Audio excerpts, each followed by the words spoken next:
आप हल्ला बोल का अदबनामा देख रहे हैं। मैं ज़मरुद मुग़ल हूँ।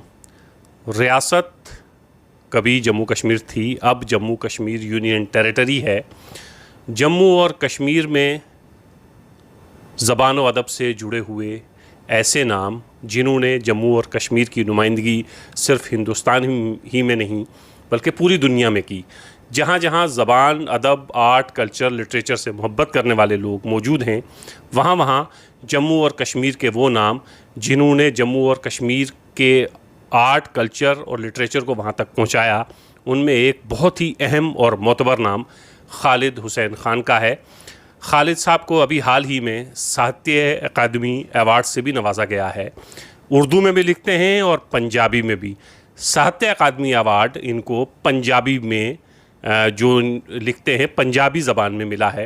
हालांकि ये पंजाबी और उर्दू दोनों ज़बानों में लिखते हैं। कई यूनिवर्सिटीज़ में इनके किए गए काम पर पीएचडी भी हो रही है, एमफिल भी हो रही है। हम जैसे अदब के तालिब इल्म कई मामलात में इनसे रोशनी हासिल करते हैं और आगे बढ़ने की कोशिश करते हैं। सर, बहुत शुक्रिया, आपने कीमती वक्त दिया। सर शुक्रिया, बहुत मेहरबानी आपकी कि आपने मुझे अपने प्रोग्राम में बुलाया और ये अच्छी शुरुआत की है आपने कि अदब के बारे में भी आप लोग बातचीत कर रहे हैं। सिर्फ सियासत और दूसरी बातें जिससे लोग ऊब गए हैं, कम से कम आप आर्ट और फ़नून लतीफ़ा की तरफ आए हैं, ये बहुत अच्छी बात है। सर, बहुत शुक्रिया। सर, ये तमाम चीज़ें हमने आप ही जैसे लोगों से सीखी हैं। सर, ये बताइएगा, साहित्य अकादमी अवार्ड जो हिंदुस्तान के जो बड़े अवार्ड हैं उनमें से एक है, प्रेस्टीजियस अवार्ड है, वो आपके हिस्से में आया पंजाबी ज़बान में जो आपने लिखा है। सर, ज़रा ये बताइएगा, कौन सी किताब जिसको साहित्य अकादमी अवार्ड मिला है और पंजाबी ज़बान में लिखना आपको कितना सुकून देता है? मेरी मादरी ज़बान है। बेसिकली तो मैं वैसे मेरे जो अजदाद हैं वो रामनगर के रहने वाले हैं और रामनगर डोगरा इलाका है और उसके बाद हम लोग उधमपुर में सेटल हो गए थे।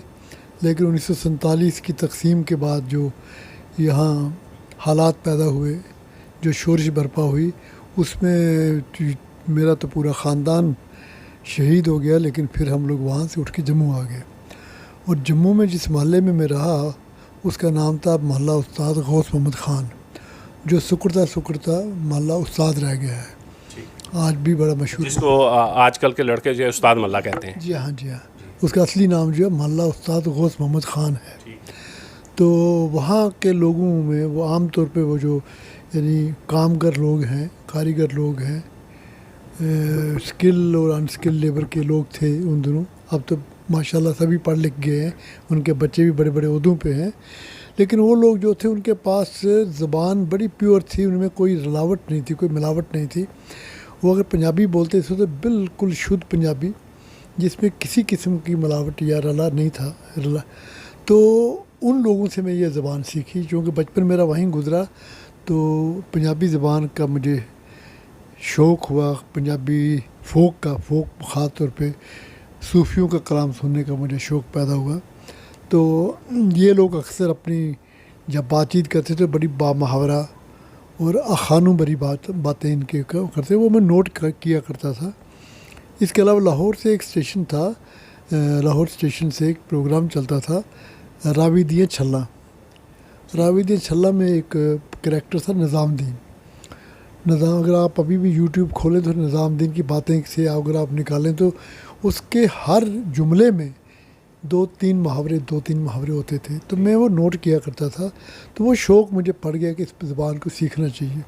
और ख़ास तौर पे पंजाबी के म्यूज़िक ये जो हमारी तरफ से म्यूज़िक है, ये जो ढोल धमाके वाला नहीं, सूफियाना म्यूज़िक, और ख़ास तौर पे बाबा बुल्ले शाह का कलाम, शाह हुसैन का कलाम, सुल्तान बाहू का कलाम, मियाँ मोहम्मद बख्श का कलाम, वारिस का कलाम, पीलू का कलाम, कादर यार का कलाम, हाशिम का कलाम, इनका कलाम सुन कर मेरे अंदर एक समझे जुनूनी कैफियत होगी कि मुझे इसी ज़बान में लिखना है। तो मैंने अपने इजहार का वसीला जो है पंजाबी को बनाया। हालांकि उससे पहले मैं उर्दू में लिखता था। मेरी 4-5 कहानियाँ उर्दू में छप चुकी थी। लेकिन जो पहली कहानी मैंने पंजाबी में लिखी उसका नाम था ठंडी कांगड़ी। वो 1971 में जो हिंदुस्तान की हमारी बहुत बड़ी राइटर अमृता प्रीतम, जिन्हें ज्ञानपीठ अवार्ड भी मिला था, जो मेंबर पार्लियामेंट थी, जो पद्म भूषण थी, साहित्य अकादमी अवार्ड याफ्ता थी, तो उनकी एक मैगज़ीन निकलती थी नागमणि। उन्होंने मुझे सबसे पहले ब्रेक दिया और उस नागमणि में छपना उन दिनों नौजवानों के लिए ऐसा था जैसे उनके पाँव ज़मीन पर नहीं लगते थे। वो समझते थे कि जैसे उर्दू में एक ज़माने में शबखून में छपना था। जी। तो ये मुझको भी ये शर्फ हासिल है अल्लाह ताला के फजल करम से, मैं भी शबखून में छपा हूँ। तो वो जो पहली कहानी मेरी छपी, अहमद सलीम नाम का एक राइटर था लाहौर में, बेसिकली तो वो कराची का रहने वाला था लेकिन आजकल इस्लामाबाद में रहता है। वो एक मैगज़ीन निकालता था कूंज पंजाबी में। उसने वही कहानी उसका उलथा करके, यानी उसको उसके शाहमुखी में उसका सिर्फ स्क्रिप्ट चेंज करके उसने वो कहानी वहाँ छापी। तब से मेरा सिलसिला ये शुरू हुआ कि मैंने दोनों स्क्रिप्ट में लिखना शुरू किया। अच्छा, आप ये फरमा रहे हैं सर कि आपकी जो पहली कहानी पंजाबी में छपी वो अमृता प्रीतम ने छापा उसको। एक एजाज़ की बात है किसी के लिए। उस वक्त आपकी उम्र क्या थी सर? मैं उस वक्त 71 की बात कर रहा हूँ, तो 1945 का मेरा जन्म है, तो 71 लगा लीजिए, 25-26 साल का हूँगा मैं। तो उसके बाद ये सिलसिला दोनों जगह पाकिस्तान में भी और हिंदुस्तान में भी छपना मेरा सिलसिला चालू रहा। तो 1976 में मेरी किताब छपी पहली, झेलम वगदा रहा, ते झेलम वगदा रहा नाम की किताब थी वो। उसकी कोई तकरीबन 70-80 के करीब कापियाँ जो हैं वो उन लोगों ने मंगवाई। तो उन दोनों हालात ऐसे थे कि हम लोग बेचते थे किताबें, तो चल था, तो वो वहाँ भी उनकी काफ़ी उन कहानी का। और अमृता ने तो बाद में मेरी 4-5 कहानी छापने के बाद मेरा एक इंटरव्यू भी छापा, जो उन्होंने मेरा इंटरव्यू, और वो उनका जो आपका इंटरव्यू अमृता प्रीतम ने लिया, ये कह रहे हैं सर? जी हाँ जी, यही कह रहा हूँ। और जो उनकी इंटरव्यूज़ वाली किताब है उसमें वो इंटरव्यू शामिल है मेरे वाला। और बल्कि वो उन दिनों एक हिंदी में एक मैगज़ीन निकलती थी सूर्य इंडिया, सूर्य इंडिया में भी हिंदी में वो ट्रांसलेट हुआ है, वो वही इंटरव्यू जो छपा है मेरे पास, उसकी कापी में मौजूद है। बहरहाल ये सिलसिला तब से चलता रहा और साथ साथ में मैं उर्दू में भी लिखता रहा। तो उन दोनों एक मज़ेदार बात है, मैंने एक कहानी लिखी थी जिसका नाम था बैडे दी लंका। बैडे दी लंका। और जिस मजलिस में मैंने वो पढ़ी उसकी सदारत फरमा रहे थे अली सरदार जाफरी, जो कि उर्दू के बहुत बड़े शायर, अदीब और फिल्मी गीत भी लिखने वाले, तरक्की पसंद तहरीक का एक बहुत बड़ा नाम, करतार सिंह दुग्गल के हमजुल्फ। तो उन्होंने जनाब वो कहानी जब सुनी तो मुझे कहा कि अगर बरखुरदार मुझे ये उर्दू में कर दो तो मैं इसे गुफ्तगू में छापूँगा। तो मैंने कहा जी आपने मेरी हौसला अफजाई की, आपका शुक्रिया। कहा नहीं बेटा, जो चीज़ हमें पसंद आए हम मांग लिया करते हैं, तो आप मुझे ये कर दीजिए। तो उन दिनों कार्बन होता था, पहले तो मैं रात के 2 बजे तक उसको पंजाबी से उर्दू में ट्रांसलेट करता रहा, फिर फेयर करने में सुबह 5 बज गए। नहाया धोया तो मैंने साइकिल निकाला, तो वो स्टेट गेस्ट थे वहाँ ठहरे हुए श्रीनगर में। श्रीनगर की बात है, सोनवार में वो जो स्टेट गेस्ट होते हैं वहाँ ठहरे थे। तो मैं को 6:30 बजे वहाँ उनके पास पहुँचा, उनको जगाया, तो फिर उनके साथ चाय वगैरह पी, तो वो ले गए।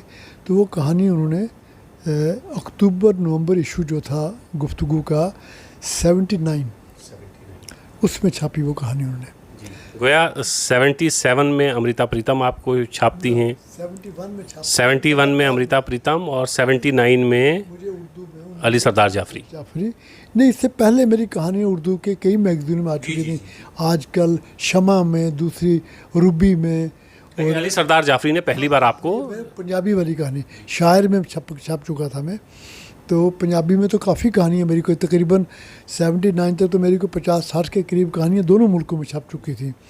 तो वो जो कहानी जो हुई तो वो छपी, तो उसके कुछ दिनों के या 2-3 महीनों के बाद मेरे एक दोस्त ने मुझे फ़ोन किया, भाई आपकी कहानी जो है इलस्ट्रेटेड वीकली ऑफ इंडिया में छपी है। तो जब मैंने वो मैगज़ीन ख़रीदा तो वो फरवरी 1980 का शुमारा था वीकली, तो उसको खुशवंत सिंह साहब ने उसको ट्रांसलेट किया था। अच्छा। तो एक मेरे लिए बहुत बड़ा एजाज़ था कि इतना बड़ा अंग्रेज़ी का राइटर जो है मेरी कहानी को, और फिर वो इलस्ट्रेटेड वीकली में जिसके वो चीफ एडिटर थे, बम्बई से निकलता ट्रांसलेट भी उन्होंने किया। उन्होंने किया और उन्होंने छापा। तो ये मतलब एक ऐसी बातें थी कि मुझे मौका मिला इन लोगों से, कृष्ण चंद्र के साथ कहानी पढ़ने का मौका मिला, जबकि उस वक़्त ख्वाजा अहमद अब्बास प्रेज़ाइड कर रहे थे उस फंक्शन को। पाकिस्तान में मुझे इंतज़ार हुसैन की सदारत में अफसाना पढ़ने का मौका मिला। तो ये सिलसिला जारी रहा लिखने पढ़ने का। तो किताबें मेरी पंजाबी में मेरी 6 किताबें हैं, और जिस किताब पे मुझे इनाम मिला साहित्य अकादमी का, उसका नाम था सूलां दा सालन।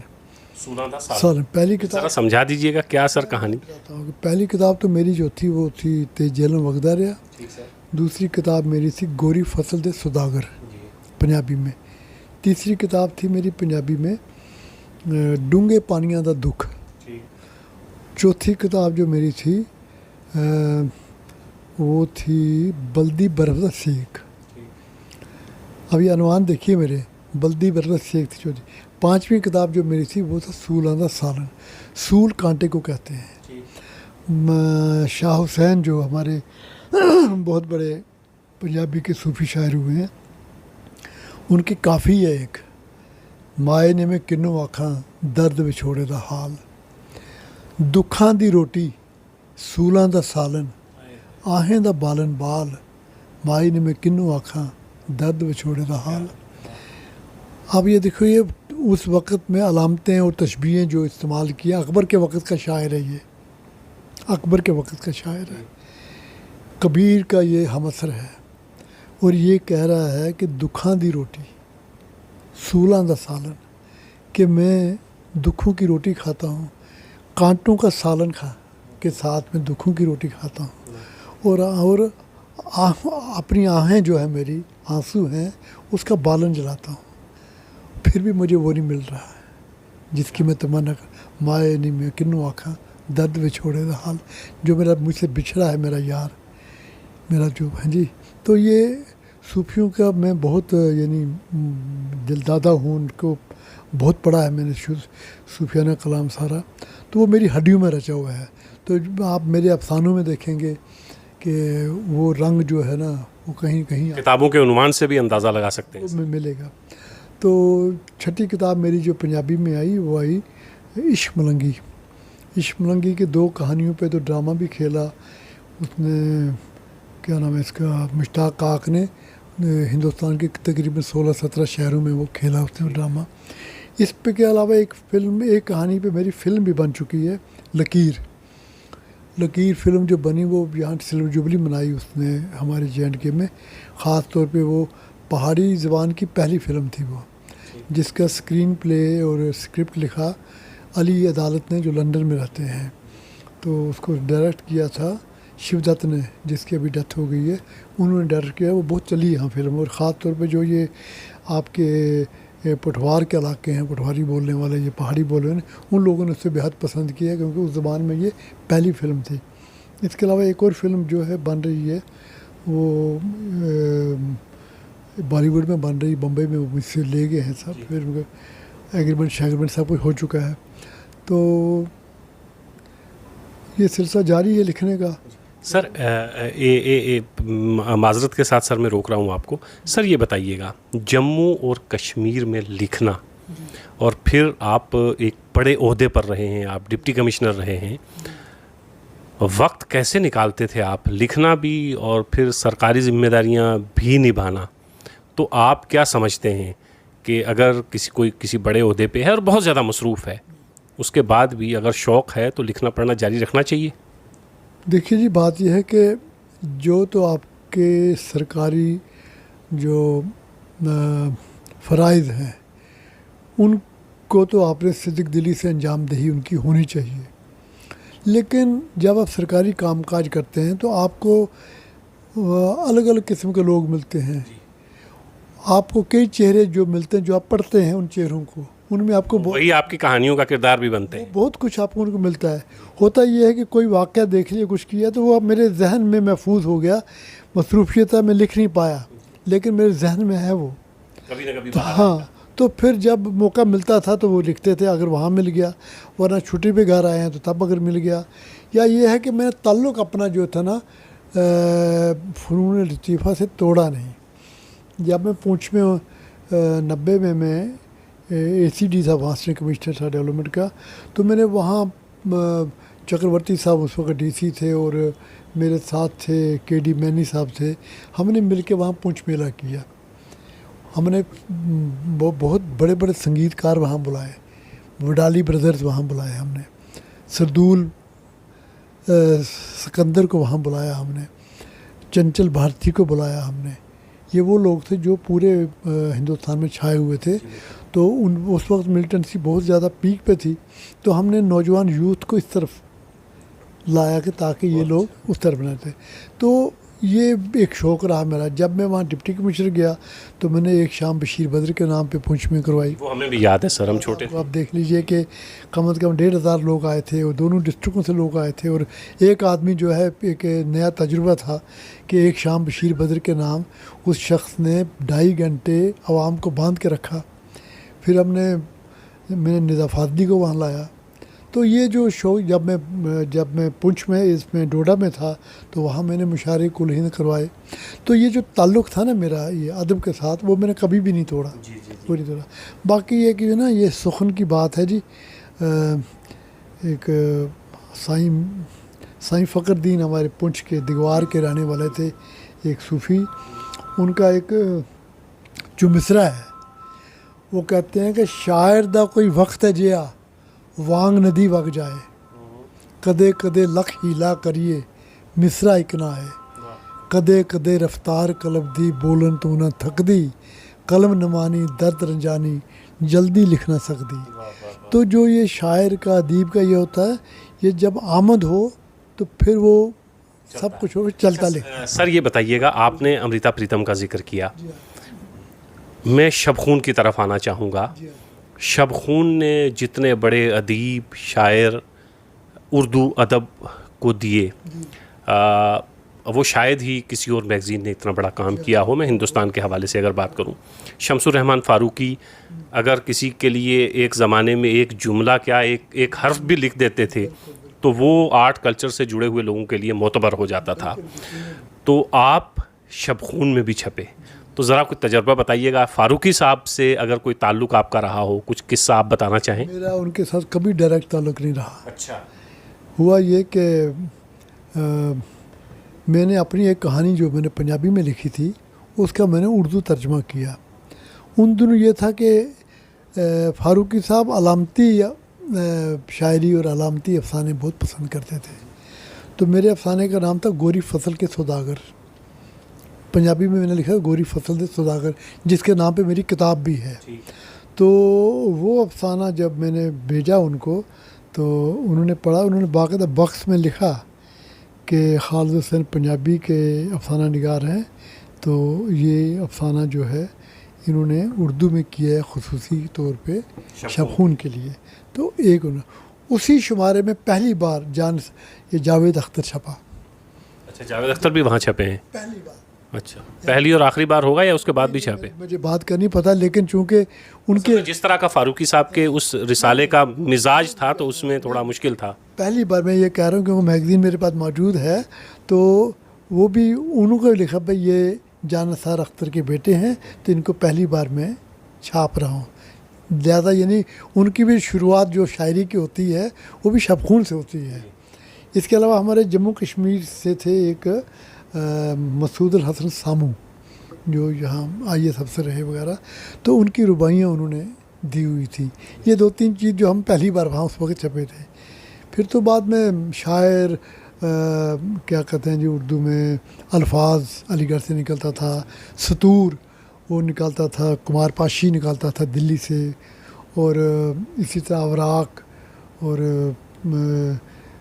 उधर सबरस निकलता था हैदराबाद से। जी हाँ। और फिर उसके बाद बहुत बाद में फिर लम्हे लम्हे और ये जो तहरीक अदब और दूसरी जो तकरीबन जो भी उन आजकल वगैरह निकलते थे पासबान वगैरह, इनमें उर्दू के अफसाने मेरे छपते रहे। लेकिन वो ऐसा था कि अगर उर्दू में कोई अफसाना चल पड़ा जिसकी अच्छी, तो वो मैंने पंजाबी में कर लिया पंजाबी में अगर कुछ रहा तो वो आपने मैंने उधर डाल दिया। तो मेरी पंजाब उर्दू की भी मेरी 4 किताबें हैं। पहली किताब है मेरी ठंडी कांगड़ी का धुआं, ये 1981 में छपी थी। वो इसमें अफसाने थे, शायद 26-27 के करीब अफसाने होंगे। फिर दूसरी किताब दूसरा जो मेरा अफसानी मजमूआ आया, उसका नाम था इश्तिहारों वाली हवेली। और तीसरा अफसानी मजमूआ था, वो था सूरज ग्रहण, ना सॉरी, वो था उसका नाम था जी सती सर का सूरज, तीसरी किताब थी। और चौथी किताब जो हाल ही में आई वो है जन्नत ग्रहण। अभी आपकी आप बीती भी एक छपी है। एक आप बीती मेरी पहले पंजाबी में छपी थी 2013 में, उसका नाम था माटी कुदम करेंदी यार। मिट्टी जो है उछल कूद कराती है इंसान को। अरे और ये भी बुल्ले शाह की ये काफ़ी है, जिस माटी ते बोती माटी तिस माटी हनकार माटी कुदम करेंदी यार। तो उसी से मैंने ये अनुमान लिया। उर्दू में किस नाम से है सर? तो सुनिए पहले, फिर मैंने 2013 में ये छपी गुरमुखी में, 15 में मैंने इसको फिर शाहमुखी में किया, तो ये 15 में छपी शाहमुखी में और ये लाहौर में रिलीज़ हुई। फिर उसके बाद अब 2021 में मैंने इसको उर्दू में किया और अपडेट किया सारा 8 साल का जो वाक़या, यानी आज की जो मेरे पास मेरी खुद नविश्त है, ये 2020 तक का इसमें सारे वाक़यात दिए हैं मैंने। तो इसका नाम रखा है जी मैं ज़िंदा आदमी हूँ। मैं ज़िंदा आदमी हूँ इस किताब का नाम है। मेरे एक दोस्त मरहूम विद्यारत्न आसी साहब थे, उनकी गज़ल के एक मिसरे से मैंने ये लिया है।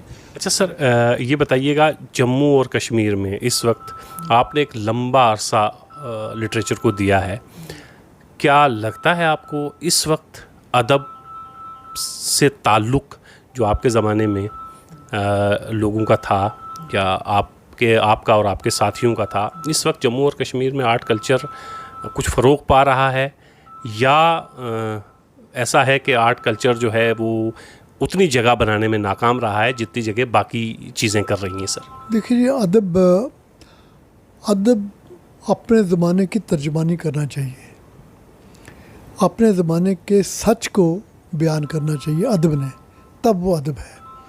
अगर आप उस तरफ नहीं जाएंगे, अगर आप सच को सच नहीं लिखेंगे, तो मैं नहीं समझता कि वो अदब पायदार है। मैं आपको मिसाल दूं कि आज भी हम अगर गदर के हालात जानना चाहते हैं तो हम गालिब के खतूत पढ़ते हैं। गालिब के खतूत में उनके दोस्तों के नाम जो खतूत हैं जो उनको आए हैं, के पूरे हालात हमें पता चलता है कि लोग किस हालात किन गुजर से थे। हमारे यहाँ ये है, ये बदकिस्मती ये है कि अदीब अगर उसके अलग अलग साहिबान में चला जाए, अलग अलग नजरियों में जाके छुप जाए, या अलग अलग उसका क्या वो सोच उसकी अलग हो जाए, यानी सच्चाई के साथ नहीं बल्कि एक पर्टिकुलर कम्युनिटी के साथ, एक पर्टिकुलर एक नज़रिए के साथ उसका जुड़ना जो है, वो मेरे लिए मैं समझता हूँ कि ये बड़ा घातक है, ये एक अच्छी बात नहीं है। मसलन मैं आपको बताऊँ, 90 में जो कश्मीरी हमारे पंडित भाइयों का वहाँ से हिजरत हुई, उनकी जम्मू में हुई या दिल्ली में हुई, नो डाउट कि वो बहुत बुरा वक्त था उनके, उन पे बहुत बुरा वक्त आया उन पे। तभी तो कोई अपना घर बार नहीं छोड़ता जब तक कि कोई मसीह भी नहीं। और उनके साथ उनके कोई काफ़ी लोग मरे, सैकड़ों लोग उनके यानी मरे। कुछ तो हज़ारों की तादाद में लोग माइग्रेंट करके दूसरी जगहों पे गए सर, लाखों की तादाद में। कुछ तो मिलिटेंटों ने मारे, कुछ बेचारे अपने बाहर जब बिच्छू से और सांपों से और इससे, क्योंकि वो लोग ठंडे इलाके के लोग थे, वो ठीक है। लेकिन हुआ ये है कि कुछ लोग सिर्फ वही बताना चाहते हैं जो उनके, जैसे अभी द कश्मीर फाइल्स फिल्म आई है सर, आप उस पर बात कर रहे हैं। मैं उसकी बात नहीं कर रहा, लेकिन उससे पहले की बात कर रहा हूँ कि सिर्फ वो अपना ही रोना रोते हैं। भाई आप ही की नस्ल, आप ही के लोग, आप ही की ज़बान। देखिए, जो कश्मीरी मुसलमान है बुनियादी तौर पर कौन है? वो कन्वर्टेड है, इन्हीं हिंदुओं का कन्वर्टेड, इन्हीं पंडितों का कन्वर्टेड है ना, कहीं बाहर से तो नहीं आया वो। तो ज़बान संभाल के रखी है उसी ने अभी तक वहाँ वो रह रहे हैं जी। तो ये लोग तो आ गए, बहुत बुरा हुआ इनका वहाँ से निकलना। जिसने भी निकाले, इनके डर ने निकाला या इसमें कुछ और आंसर थे या क्या थे, उसकी तरफ मैं नहीं जाता। लेकिन अगर मैं at the helm of affairs होता, मैं अपने कश्मीरी पंडित भाइयों को कभी भी कश्मीर से पलायन नहीं करने देता। मैं इनको इकट्ठा करता, जहाँ जहाँ ये अक़लियत में थे उन सब को इकट्ठा करता, इनको मैं एक खुले मैदान में रखता, जैसे दूसरे मुल्कों में हुआ, इराक़ में हुआ, शाम में हुआ, जहाँ जहाँ भी ये अभी यूक्रेन में, यानी मैं इनके टेंट लगाता, 2-3 डिवीज़न आर्मी इनके आगे पीछे लगाता, इनको हर चीज़ मुहैया करते हैं, जब तक कि मिलिटेंसी से हम लोग क्या निजात हासिल करते हैं। मिलिटेंसी का ख़ात्मा हो जाता है, इनको अपने अपने घरों में वापस भेजते हैं, ताकि इनका कल्चर महफूज रहता है, इनकी ज़बान महफूज रहती है। हुआ ये कि ये लोग समंदर में चले गए, ये दरिया के तैराक थे, नदी नालों के तैराक थे, खूबसूरती के तैराक थे। ये एक ऐसे समंदर में चले गए जिनकी इनकी अपनी शनाख्त जो है ना वो ख़त्म हो गई। पैसा भी आ गया, ओहदे भी आ गए, सब कुछ आ गया। लेकिन जो अब किसी ज़माने में नेहरू जो थे वो भी तो कश्मीरी थे, इकबाल कश्मीरी था, ठीक है, चकबस कश्मीरी था, लेकिन किसी को अपनी ज़बान और अपना कल्चर उनके पास नहीं था। इस वक्त भी लाहौर में आपको 20% लोग जो है वो कश्मीरी नस्ल है, लेकिन कोई ज़बान, सब पंजाबी बोलते हैं, किसी को कोई नहीं। ये एक बहुत बड़ा जो मेरे नुक्ते निगाह से नुकसान हुआ। अच्छा, अब होता ये है कि जो जम्मू में या दिल्ली में है वो अभी तक उनको जो अपना वो जो है दर्द है उसी को बयान करते हैं। मेरा ये कहना है कि जोड़ने वाली बात करो। हम जब 47 में उजड़े थे तो हमारा भी तो सारा ख़ानदान ख़त्म हुआ था, हमारा नहीं, पूरे पंजाब का। पंजाबियों ने ही पंजाबियों को मारा मज़हब के नाम पे, सिख ने, हिंदू ने मुसलमान को मारा, मुसलमान ने हिंदू और सिख को मारा, और ये सब पंजाबी थे। पंजाबियों ने पंजाबियों की औरतों का अगवा किया, पंजाबियों ने पंजाबी औरतों का रेप किया, ठीक है, पंजाबियों ने ही पंजाबियों का कत्लेआम किया, बंगालियों ने ही बंगालियों का कत्लेआम किया। किस लिए? मज़हब के नाम पे, हिंदू और मुसलमान और सिख के नाम पे। और ये चीज़ जो आज भी ये जो हो रही है, ये एक गलत हो रहा है, ये ठीक नहीं हो रहा है। मुल्क के बड़े मफाद के लिए ये घातक है, इसको नहीं होना चाहिए। जो मैं बात करना चाहता हूँ, 47 के वक्त जो जितना बड़ा तूफ़ान आया, 10 लाख आदमी मारे गए, 2 करोड़ के करीब जिनका क्या इधर से उधर गए। लेकिन उस वक्त जो राइटर लोग थे ना, किसी ने भी उस अलमियों को मज़हब के साथ नहीं जोड़ा। मंटो की कहानियाँ पढ़ लीजिए, टोबा टेक सिंह पढ़ लीजिए, खोल दो पढ़ लीजिए, हाँ जी, मुज़ील पढ़ लीजिए, आप राजेंद्र सिंह बेदी की लाजवंती पढ़ लीजिए, आप कुतुबुल्लाह शाह की या खुदा पढ़ लीजिए, आप मुमताज़ मुफ्ती को पढ़ लीजिए, आप अब्दुल्ला हुसैन को पढ़ लीजिए, आप बंगाली अदब को पढ़ लीजिए, आप कृष्ण चंद्र को पढ़। किसी ने भी यानी उसको हिंदू और मुसलमान के ऐनक से नहीं लिखा, बल्कि उन्होंने स्टायर किया कि ये क्या कर दिया उन लोगों ने, स्टायर किया और जोड़ने वाली बातें वो। वरना अदब का काम ये है, अदब का काम तोड़ना नहीं, अदब का काम है जोड़ना। अब देखिए, जो लोग वहाँ रह रहे हैं उनके साथ भी तो कोई अच्छा नहीं हो रहा।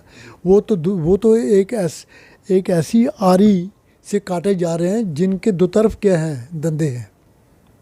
वो सारी जो आ रही है, कभी मिलिटेंट आके उनके साथ ज़्यादती करता तो कभी आर्मी कर देती है। तो वो, लेकिन फिर भी वो अपनी जड़ों से जुड़े हों, वहाँ से निकले नहीं। मुझे एक आमिर इकबाल का शेर है एक, वो कहता है कि हम दरख्तों को कहाँ आता है हिजरत करना, हम दरख्तों को कहाँ आता है हिजरत करना, तुम परिंदे हो वतन छोड़ के जा सकते हो। तो जो जड़ जो दरख्त है वो वही हैं, हैं जी। और इनको भी जाना है, अल्टीमेटली इनको भी जाना है, और ये जाएंगे, लेकिन उस वक्त जाएंगे कि जब बहुत कुछ हमसे क्या गया जो है। और हमें ऐसा अदब तहरीर करना चाहिए, हमें ऐसी चीज़ें लिखनी चाहिए, हमें ऐसी फिल्में बनानी चाहिए जिसमें जोड़ने की बातें हों। सच भी लिखें, सच फिर दोनों तरफ का लिखा जाए, एक तरफा सच ना लिखा जाए। सर नुकसानदेह होता है। सर एक चीज़ ये बताइएगा, आप एक बड़े राइटर होने के साथ साथ जम्मू की आवाज़ भी हैं, एक्टिविस्ट भी हैं। हम बहुत सारी जगहों पर हम देखते हैं कि जहां हमें लगता है कि जम्मू से कोई आवाज़ आनी चाहिए, उन गिनी चुनी आवाज़ों में एक आवाज़ खालिद हुसैन साहब की भी है। अभी चंद दिन पहले हमने देखा कि यहाँ बठिंडी और सुंजवा का जो इलाका है वेव मॉल के सामने, वहाँ उसको कुछ दुकानें जो हैं वो गिरा दी गई, उनको डिमोलिश कर दिया गया। ये जो ड्राइव चल रही है जम्मू में, ये क्या है सर? मतलब वही बसाने के बजाय उजाड़ने की नीति या नीयत पे क्यों काम किया जा रहा है? देखिए जी, ऐसा है कि जो पुरानी हुकूमतें हुई है ना, उन्होंने असल में कोई भी ऐसा काम नहीं किया जो काबिल सताइश था। मसलन उन्होंने जो भी कॉलोनियाँ बनाई, कभी ये नहीं सोचा कि जो जम्मू के, कश्मीर की बात नहीं मैं कर रहा, जो जम्मू के गरीब मुसलमान हैं जिनके पास, जो उस्ताद महल्ले में या किसी और जगह या आसपास में रहते थे, उनके पास, उनके लिए भी कोई कॉलोनी बनाए। अब इन लोगों ने क्या किया कि जो ज़मीनें हमारे गुजरों के पास थी पुरानी, बिफोर 47, महाराजा ने उनको, या जो उस वक्त के जागीरदार लोग थे जिनको शेख साहब ने बिग लैंडेड एक्ट के तहत उनको सारी ज़मीनें उनसे छीन ली और उनको 282 कनाल रखी। बाकी पे जो वो उनके काश्तकार वगैरह थे उनको मालकाना हकूक दिए। ये लोग अनपढ़ लोग थे, ये नहीं हासिल कर सके। इन्होंने बाद में वो ज़मीनें बेची जिन पे बाकी लोगों ने, जो कोई उन दिनों तो ये नेशनल हाईवे थी नहीं, ना ही ये कोई म्यूनसिपलिटी थी, ना कोई जेडीए था। जब जिन लोगों ने ख़रीदी है ज़मीनें, उस वक्त ये लोग जो थे वो, मतलब ये पंचायत होती थी, छनी रामा या जो सुंजवा पंचायत थी, डूंगियाँ थी। तो ये जो इलाके थे, इनमें तकरीबन 90% जो थे ना गुज्जर और दलित, और 10% राजपूत थे जो कि मालिक थे उन ज़मीनों के। उनसे ख़रीदी इन्होंने, बनाया।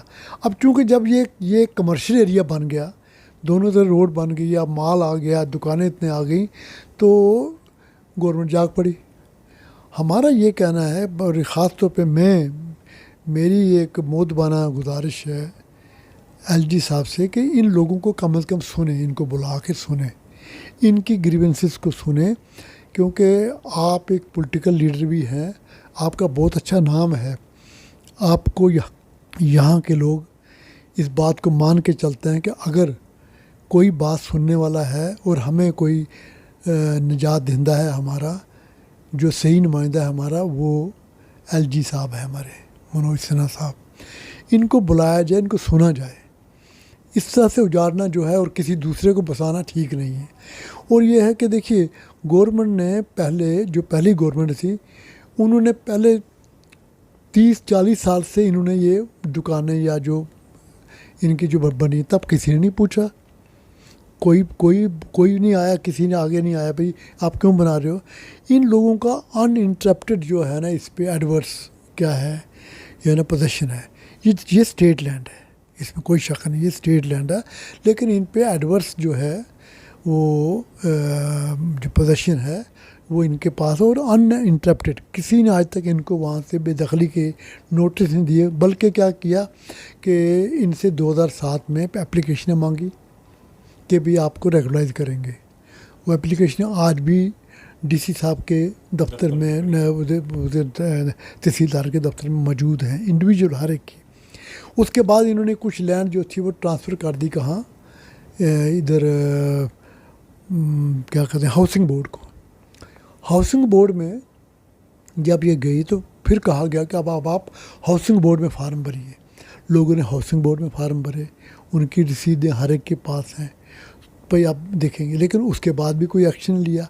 अब ये जो एक्शन नहीं लिया, ये तो उन गवर्नमेंटों का काम था जिन्होंने करना चाहिए था, तो वो नहीं। उन्होंने क्या किया, उन्होंने जो अपने लोग थे, मिनिस्टर थे या बड़े बड़े ब्यूरोक्रेट थे, उन्होंने जो अपने नाम पे वो ज़मीनें उनका कंपनसेशन दे के रेगुलाइजेशन कर ली। जो भी उन्होंने डेवलपमेंट चार्जेस लिए तो वो तो कर गए, जिसमें बड़े बड़े लोग हैं वो तो हो गए, बेचारे गरीब जो रह गए वो इसी तरह रह गए। मेरी गुजारिश है हाथ बांध के मोहतरम आली मुकाम his excellency the governor, lieutenant governor साहब से, कि वो इन सब चीज़ों को, इनकी फ़ाइलें मुकाएं, देखें इन्होंने अप्लाई किया है, अगर किया है तो इनको इनको इनको कंपल्सरी, इनको क्या कहते हैं, वो रेगुलराइज करने के लिए जो भी आप चार्जेस लाएं, क्योंकि जम्मू में ये कोई पहली नई बात नहीं होगी। नानक नगर इन्होंने किया हुआ है, नानक नगर सारी इसी तरह लोगों ने कब्जा करके बनाई। अगर वो आपने रेगुलराइज कर दी है, आपने छन्नी हिम्मत रेगुलराइज की है, आपने ऊपर दुर्गा नगर रेगुलराइज किया है, ये सब गुजरों से लोगों ने ली हैं ज़मीनें। अगर ये सब हुई हैं तो इसको भी कर दीजिए, ताकि आम लोगों को इसका क्या नुकसान ना हो। उन लोगों ने पता नहीं पैसा जोड़ के ये बनाई है। एक बशीर बदर का एक शेर है, उसको मैं गवर्नर साहब की गुजारिश करता हूँ वो शेर थोड़ा सा चेंज करके। उसका शेर है, उम्र लग जाती है एक घर बनाने में, उम्र लग जाती है एक घर बनाने में, तुम तरस नहीं खाते बस्तियां ढाने में। लोग टूट जाते हैं एक घर बनाने में, तुम तरस नहीं खाते बस्तियां जलाने में। हर धड़कते पत्थर को लोग दिल समझते हैं, उम्रें बीत जाती हैं दिल को दिल बनाने में। खालिद हुसैन खान हमारे मेहमान थे। अदबनामा का ये सिलसिला आगे भी चलता रहेगा। आप सियासत की बातें करिए, दुनिया में और बहुत सारे मसाइल हैं उन पर भी बात करिए, लेकिन साथ ही साथ अदब पर गुफ्तगू होती रहनी चाहिए। सिर्फ मैं ही नहीं, तमाम लोगों की ये ज़िम्मेदारी है कि अदब पर ज़्यादा से ज़्यादा बात हो, अदब को पढ़ा जाए। जम्मू और कश्मीर की एक बड़ी शख्सियत जिसने जम्मू और कश्मीर की कहानियाँ दुनिया भर में जम्मू कश्मीर के हवाले से पहुँचाई और जम्मू कश्मीर की पहचान बनी, वो कहानियाँ खालिद हुसैन ने लिखी हैं। आप भी इनकी किताबों को पढ़िए, इनकी कहानियों को पढ़िए। और अब तो आपकी खुदनविश्त भी आ गई है, उर्दू वाले उसको उर्दू में पढ़ सकते हैं, शाहमुखी वाले और देवनागरी वाले तो पहले गुरमुखी में ये किताब आ ही चुकी है। और आप देखिए कि आपके जम्मू में एक ऐसा शख्स है जिसकी पहली कहानी अमृता प्रीतम शाया करती हैं अपनी मैगज़ीन में। आप ही के शहर में वो खालिद हुसैन बैठे हैं जिनकी कहानियाँ शबखून में शमसुर रहमान फ़ारूकी ने छापी हैं। आप ही के शहर में वो खालिद हुसैन हैं जिनकी कहानी को ख़ुद खुशवंत सिंह ने अंग्रेज़ी में ट्रांसलेट करके छापा है। तो अपने उन लोगों की कद्र करिए और आर्ट और कल्चर और लिटरेचर से जुड़े रहिए। बहुत शुक्रिया सर, आपने कीमती वक्त दिया। शुक्रिया बहुत बहुत।